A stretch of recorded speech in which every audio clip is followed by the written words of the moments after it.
नमस्कार दोस्तों, मई 2022 में भारत सरकार ने इस देश का सबसे बड़ा आईपीओ लॉन्च किया जब इसने एलआईसी, जो कि भारत की सबसे बड़ी लाइफ इंश्योरेंस की एंटिटी है, उसके शेयर्स को पहली बार स्टॉक मार्केट पर लिस्ट किया। और देखते ही देखते कुछ ही दिनों में ये पूरा आईपीओ ओवर सब्सक्राइब हो गया। दोस्तों, पिछले कुछ सालों से ये ट्रेंड आपको लगातार देखने को मिलेगा जब गवर्नमेंट ने अपनी ही कंपनीज में अपने हिस्से को प्राइवेटाइज कर दिया हो। इससे पहले अक्टूबर 2021 में भारत सरकार ने एयर इंडिया में अपने 100% शेयर को टाटा सन्स को बेच दिया था। गवर्नमेंट ने ये खुद कहा है कि प्राइवेटाइजेशन का ये सिलसिला आगे जारी रहेगा और सरकार आगे जाकर बहुत सारी कंपनीज और बैंक्स को प्राइवेटाइज करेगी। तो दोस्तों, हम इस वीडियो में देखेंगे कि ये पीएसयू यानी कि पब्लिक सेक्टर अंडरटेकिंग क्या होती है और देश की आजादी से लेकर आज तक इन पीएसयूज ने भारत की ग्रोथ में क्या रोल प्ले किया है और गवर्नमेंट आज एक के बाद एक सरकारी कंपनीज को प्राइवेटाइज क्यों कर रही है।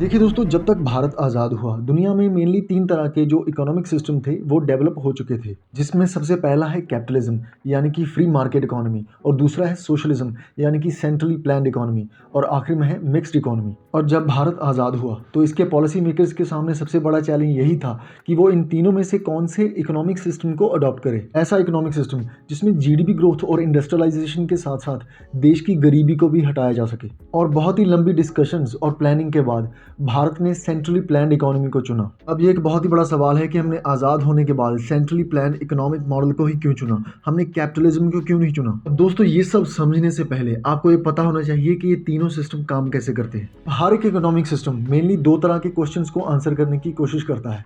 सबसे पहले, प्रोडक्शन कौन करेगा और क्यों करेगा। दूसरा, इन प्रोड्यूस्ड गुड्स को डिस्ट्रीब्यूट कैसे किया जाएगा। तो सबसे पहले हम देखेंगे कि मार्केट इकोनॉमी यानी कि कैपिटलिज्म इन क्वेश्चंस को आंसर कैसे करता है। अब एडम स्मिथ के अकॉर्डिंग ये लोगों का सेल्फ इंटरेस्ट होता है जो उनको प्रोडक्शन करने के लिए इनकरेज करता है और जिसको उसने इनविजिबल हैंड का नाम दिया। तो बेसिकली एडम स्मिथ के अकॉर्डिंग लोग अपने निजी फायदे के लिए प्रोडक्शन और इन्वेस्टमेंट करते हैं, लेकिन साथ ही में उसने ये भी कहा कि इस इनविजिबल हैंड को काम करने के लिए सरकार को लेसे फेयर पॉलिसी को फॉलो करना पड़ेगा, जिसका मतलब है कि गवर्नमेंट मार्केट में किसी भी तरह की इंटरवेंशन नहीं करेगी और चीज़ों के प्राइसेस डिमांड और सप्लाई के बेसिस पर तय होंगे। और ये एक एफिशिएंट इकोनॉमिक सिस्टम प्रूव हुआ और बहुत सी देश की इकोनॉमीज ने इसके बेसिस पर बहुत अच्छी ग्रोथ भी की। लेकिन दोस्तों, इस सिस्टम में कुछ कमियां भी हैं जिसकी वजह से ये सिस्टम पिछली 2 सेंचुरीज में लगातार 2 बार फेल हो चुका है। इसकी सबसे पहली कमी यही है कि ये परचेजिंग पावर को प्रेफरेंस देता है, जिसका मतलब है कि अगर आपकी जेब में पैसे नहीं हैं तो आप इस सिस्टम में सर्वाइव नहीं कर पाएंगे। और दूसरी सिस्टम की कमी ये है कि कैपिटलिज्म के अंदर कुछ गिने चुने लोगों को ही फायदा होता है और ये देखने को मिला है कि आम लोगों की जिंदगी में इस सिस्टम से कुछ खास सुधार नहीं होता। और इसकी सबसे बड़ी एग्जाम्पल है यूएसए, जिसको कैपिटलिज्म का चैंपियन कहा जाता है। वहां पर इनकम इनइक्वालिटी इतनी है कि टॉप 1% पॉपुलेशन देश की 21% इनकम को होल्ड करती है।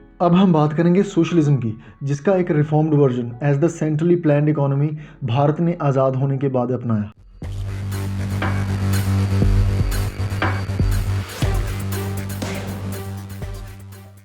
तो बेसिकली सोशलिज्म एक ऐसा इकोनॉमिक सिस्टम है जिसमें देश के सभी रिसोर्सेज पर स्टेट की ओनरशिप होती है। और कैपिटलिज्म की तरह यहाँ पर प्राइवेट प्रॉपर्टी का कॉन्सेप्ट नहीं होता, यानी कि कोई भी इंडिविजुअल प्राइवेट प्रॉपर्टी को ओन नहीं कर सकता। यहाँ पर सभी इकोनॉमिक डिसीजंस गवर्नमेंट लेती है, यानी कि क्या प्रोड्यूस करना है, कितना प्रोड्यूस करना है और उसको किस प्राइस पर बेचना है। ये सब डिसीजंस सोशलिज्म के अंडर गवर्नमेंट लेती है। लेकिन दोस्तों, आपको इस बात का ध्यान रखना है कि भारत ने जिस सोशलिज्म को आज़ादी के बाद अपनाया वो रशिया के सोशलिज्म से कुछ अलग था, क्योंकि जो सोशलिज्म यूएसएसआर ने रशियन रेवोल्यूशन के बाद अपनाया उसमें प्राइवेट प्रॉपर्टी का कॉन्सेप्ट नहीं था और ऐसा सोशलिज्म हम भारत में लागू नहीं कर सकते थे क्योंकि भारत एक डेमोक्रेसी है। दोस्तों, सोशलिज्म एक अच्छा इकोनॉमिक मॉडल है और ये बात वर्ल्ड बैंक और आईएमएफ जैसे इंस्टीट्यूशन जो कि फ्री मार्केट को प्रमोट करते हैं ये भी मानते हैं। इसके अलावा जब 1929 में यूएसए में ग्रेट डिप्रेशन आया था तब भी पूरी दुनिया को रिसेशन से बाहर निकालने वाला economic model socialist economic model था। यहाँ तक कि जब इंडिया फूड सरप्लस नेशन बना तब भी हमारी इकोनॉमी में सोशलिस्ट फीचर का प्रभाव ज्यादा था। लेकिन दोस्तों, इसके बावजूद सोशलिज्म का बहुत ज्यादा क्रिटिसिज्म होता है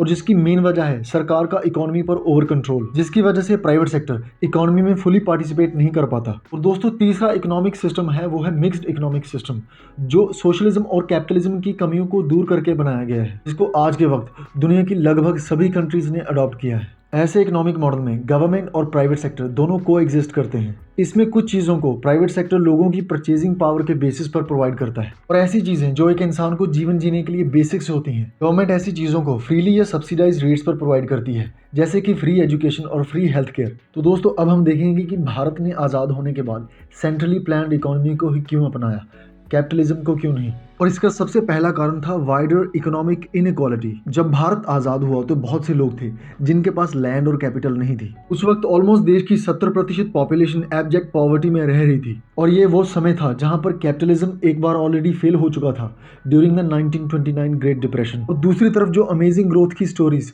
यूएसएसआर और ईस्टर्न यूरोपियन इकोनॉमी से निकल कर आ रही थी, जहां पर उन्होंने सेंट्रली प्लान्ड इकोनॉमिक मॉडल को टेस्ट किया। इन सभी फैक्टर्स की वजह से centrally planned economic model Indian policy makers के लिए एक आइडियल चॉइस बन गया, जिसके अंडर स्टेट यानी कि गवर्नमेंट इकोनॉमी में एक्टिव और डायरेक्ट रोल प्ले करेगी और प्राइवेट सेक्टर का रोल इकोनॉमी में बहुत ही लिमिटेड होगा। और इसी इकोनॉमिक मॉडल की वजह से पब्लिक सेक्टर अंडरटेकिंग्स यानी कि पीएसयूज को क्रिएट किया गया। इसलिए इंडिया में जितने भी इंफ्रास्ट्रक्चर के सेक्टर हैं, चाहे वो पावर सेक्टर हो, ट्रांसपोर्टेशन या टेलीकॉम सेक्टर हो, वहां पर आपको पीएसयूज की डोमिनेंस देखने को मिलेगी।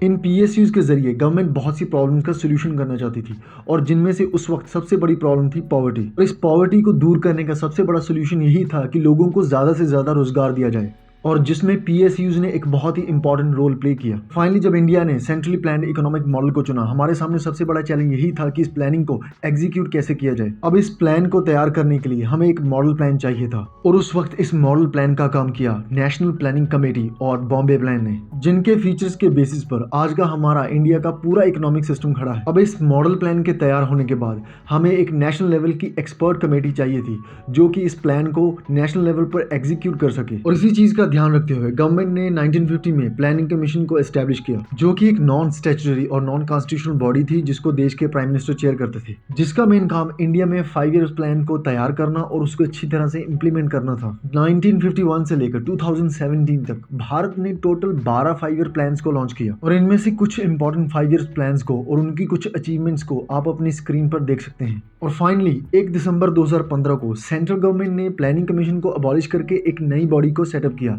जिसका नाम है नीति आयोग, जिसका वर्किंग मॉडल प्लानिंग कमीशन से बिल्कुल अलग होगा क्योंकि ये सिर्फ एक थिंक टैंक की तरह काम करेगा। तो दोस्तों फाइनल एनालिसिस में हम ये कह सकते हैं कि जब इंडिया आज़ाद हुआ तो हमने देश के हालातों को देखते हुए सेंट्रली प्लान्ड इकोनॉमिक मॉडल को चुना, लेकिन जैसे जैसे देश के हालातों में सुधार आता गया वैसे वैसे ही हम इंडियन इकोनॉमी में स्टेट के रोल को कम करते गए और प्राइवेट सेक्टर की पार्टिसिपेशन को इंक्रीज करते गए। और दोस्तों इसी सोच को आगे लेते हुए सरकार आज बहुत सी पब्लिक सेक्टर कंपनीज को बेचने की कगार पर है। सरकार का यह फैसला सही है या गलत ये तो समय ही बताएगा, लेकिन एक बात तो जरूर है कि पब्लिक सेक्टर अंडरटेकिंग्स ने देश की तरक्की के लिए एक बहुत ही इंपॉर्टेंट और की रोल प्ले किया है।